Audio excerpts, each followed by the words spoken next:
Hi guys, welcome back to another video. So I'm out on the training pitch today working on some speed and agility, and with the game of football always evolving, getting faster and faster, any small advantage you can get in your speed and agility is going to make a huge difference to your performance against competition. You need to also be able to change direction, slow down, speed up, and go in multi-directions throughout a football match. So you need to reflect that in your training sessions as well. So I'll show you in a minute how I set up each of the drills and give you advice on reps and sets and things like that. But before we get into it, I just want to show you something that I'm going to be trying out for the first time today. So what I'm going to be trying out today is the Victory Performance insoles. So Victory's actually sent me two pairs out. They've sent me their standard pair, which you put in your running shoes, which is meant to give you a bit more stability, a bit more bounce, better energy return, so it's going to help you with your training. And they've also sent me football specific ones. They're designed to go inside your football boots. So this is something they've brought out more recently, and I'm very excited to try them out. But their whole slogan is run faster, jump higher, train smarter. And they did a bunch of tests with loads of athletes, and they got some pretty interesting data, which I'm going to tell you right now. So they trained 77 athletes with the insoles, and they found that explosiveness increased by about 9.3%. Vertical jumps saw a 1.6 inch increase, and also 40-yard dash times improved by about 0.12 seconds. So that's pretty significant data. Even though these are very small margins, those tiny edges of advantage could be the difference between you winning, losing, getting to the ball first. So basically the technology behind it, it's a carbon fiber sole, so this is space grade material, so very durable. So this is what the insole looked like. At first glance, they just look like a regular insole. I don't know if the camera's gonna pick it up here, but that's a carbon fiber material here. As you can see, that pattern. I'm just gonna compare them to my normal insoles inside my football boots right now so you can see the difference.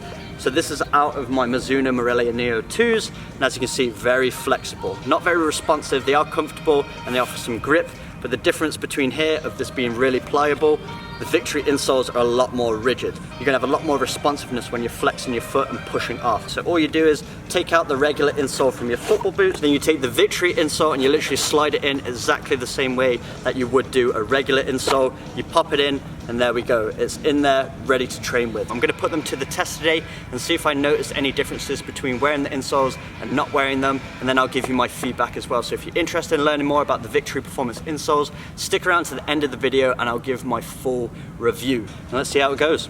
So as with any training session, I'm going through about a 10 to 15 minute warm-up, especially for these speed sessions though. I'm paying extra attention to getting a lot of dynamic movements and stretches in, because the activities we're going to be doing are so explosive. You don't want to be pulling any muscles, so you need to fire them up, get the blood circulating so that you can perform at your best and also avoid injury. So as you can see, just moving backwards and forwards, a lot of dynamic movements, some dynamic stretches as well, changing up the angle as well, going from side to side diagonally, making sure I'm getting all those movements in that I might encounter during my training session ahead. Then I spent some time doing some dynamic stretches on the side, really opening up those groins, stretching the quads out, and some glutes, because the glutes are fired up a lot in sprinting. So if you can activate all of those muscle fibers in the lower body, you're just going to perform the movements more explosively.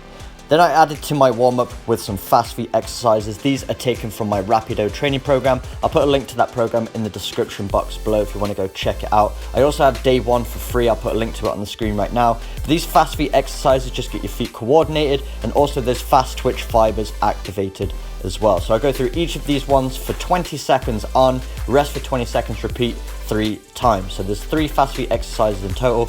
This is the second one here. So we're just shuffling forwards and backwards. As you can see, I'm trying to drive my arms in synchronization with my foot movements as well. Good foot and arm coordination is going to help you be more efficient through your sprinting technique, and you'll be able to cover ground quicker.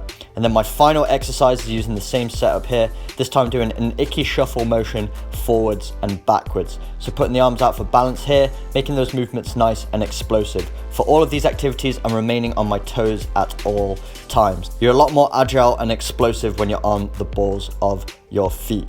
So let's move into the first drill here. So we place a cone down, we take 10 steps out, and then we place down our second cone. This is called the H drill. You'll see why in a minute. Then I take 5 steps back, and then I take 1 step into the middle, place a third cone, 5 steps across to place a fourth cone, take another step across, turn 90 degrees, 5 steps to place that 5th cone, then 10 steps all the way to the opposite side to place that final cone. As you can see, we've kind of created a H shape with these cones. Then we're going to start back where I placed the first cone, and we're going to sprint forwards up to the second one. For this variation, we're going to remain forward the entire time. So as you can see, my hips are always facing forward. So we're going to a side shuffle as we come around, back pedal, then sprint up to the end. And that's 1 repetition. You're going to do this one twice.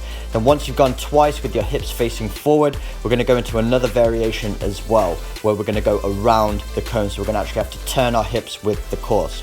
You'll see it here. So as I sprint up, instead of facing forward, I'm actually going around the cone. So you're having to turn those hips, be agile, quick feet around those cones so you can push that ground away and stay tight around the corners. This is going to help with your agility as well, making sure we're driving those arms. But we're going to do 2 repetitions of this one.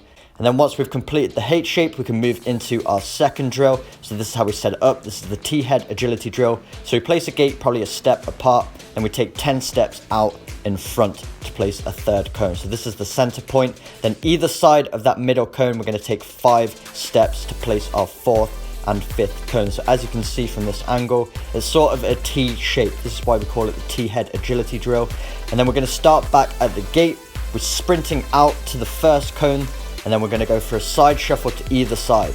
So just like the first drill, we're remaining facing forward the entire time. So moving laterally all the way out to the other side, then we get back to the middle and back pedal back through the starting gate. Again, we're going to go 2 facing forwards, so we're getting a good amount of lateral and forward movements in here. Trying to move those feet quickly, balance with the arms, remaining on our toes at all times. Then once we've done 2 facing forward, we then do regular T-head agility drills, so we're turning with the cones going around those corners. So we're going to go 2 of these. Make sure with each one you're changing the direction. So if you go out and go to the left, the first rep, make sure you go out and to the right on the second one. And then once you've completed 4 reps, we can move into the 3rd and final drill. So this is how we set it up. We place a cone down, turn 45 degrees, take 6 steps, place our second cone, again turn 45 degrees back in the opposite direction, another cone, 45 degrees again to place a 4th cone, and then we're going to place 1 final cone, again 45 degrees in the opposite direction. So we're going to do the exact same thing that we did with the previous 2 drills. We're going to face forward the entire time for 2 repetitions, so working on that forwards and backwards movement, but with a little bit of a diagonal element to it. Striking the ground as quickly as possible around those corners. The lighter we can be on our feet, the quicker we're going to be able to change direction and accelerate again. This is going to aid you with your agility. So as you can see, I've gone there and back, remaining forwards the entire time. And then you're going to turn with the corners as we've done in the previous drills as well. So you're going to work on some diagonal agility, changing your hips so you can explode in different directions, because you will encounter these movements during a match. And then you're going to repeat this twice. So for all of these drills, you're going to do 4 reps in total, 2 with your hips facing forward, and then 2 when you're turning your hips to go around the course. Alright guys, really good speed and agility training session there, and as you can see with just a few drills, if you adapt them, change them up slightly in terms of how you approach them, you can actually end up covering all the directions you'll encounter during a match. So if you use these in your individual training sessions, you're just going to feel the benefits on match day. You're going to feel more explosive, covering every direction possible. Try out the reps and sets that I recommended, and believe me, it's going to be a very good workout for you. But just to talk a little bit about the Victory Performance insoles, first impression's very good. It does offer a lot of support through the midfoot. As you can see, it's quite hard to bend that foot, so when you're pushing the ground away, the insole is working with you to make sure your foot is feeling stable, feel supported, so you can be even more explosive through your movements. I did feel that spring, I felt that bounce, felt that energy response, which helped me feel sharp around the corners. On top of all the performance benefits that the insoles offer, something I was really interested in learning more about is the injury protection that they offer as well. So they did a lot of tests with athletes throughout their seasons, and they realized that athletes wearing the insoles were experiencing a lot less overuse injuries because of the support that they give. So if you're an athlete that is experiencing those kind of injuries, it might be worth looking into performance insoles. I have to say, from a comfort aspect, didn't even notice them in my shoes. They were just like another regular insole, but you do recognize that added stability